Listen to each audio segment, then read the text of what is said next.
রংপুর পৌরসভার প্রশাসনিক কর্মকর্তা মোহাম্মদ আব্দুল মতিন দীর্ঘ ২৯ বছর কর্মজীবন শেষে সরকারি দায়িত্ব থেকে অবসর গ্রহণ করেছেন। ১৯৯৫ সালের ৩১ নভেম্বর তিনি প্রথম সরকারি চাকরিতে যোগদান করেন এবং ২০২৪ সালের ২রা অক্টোবর তার কর্মজীবনের সফল সমাপ্তি ঘটল। বিদায় উপলক্ষে আয়োজিত সংবর্ধনা অনুষ্ঠানে উপস্থিত ছিলেন রংপুর পৌরসভার বিভিন্ন স্তরের কর্মকর্তা ও কর্মচারীবৃন্দ। প্রধান অতিথি হিসেবে উপস্থিত ছিলেন উপজেলা নির্বাহী অফিসার ও রংপুর পৌরসভা প্রশাসক নিশাত আঞ্জুম অনন্যা। তিনি আব্দুল মতিনের দীর্ঘ কর্মজীবনের প্রশংসা করে বলেন, মোহাম্মদ আব্দুল মতিন একজন আদর্শ সরকারি কর্মকর্তা হিসেবে তার কর্মজীবনে নিষ্ঠা, সততা ও দায়িত্বশীলতার মাধ্যমে পৌরসভার সেবা উন্নয়নে গুরুত্বপূর্ণ ভূমিকা রেখেছেন। তার অবদান চিরকাল স্মরণীয় হয়ে থাকবে।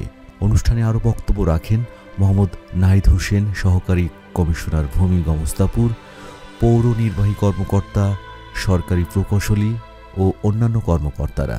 তারা সকলেই আব্দুল মতিনের সততা ও দায়িত্বশীলতার প্রশংসা করে বলেন, তার মতো অভিজ্ঞ কর্মকর্তা আমাদের প্রশাসনিক কাজে সবসময় সহায়ক ছিলেন।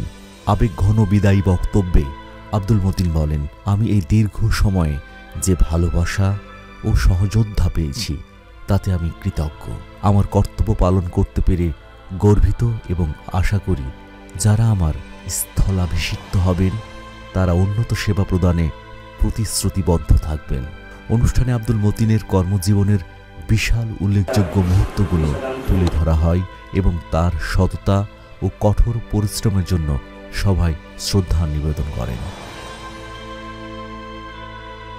বিদায় অনুষ্ঠানে তার সম্মানে স্মারক উপহার ও ফুলের শুভেচ্ছা প্রদান করা হয়।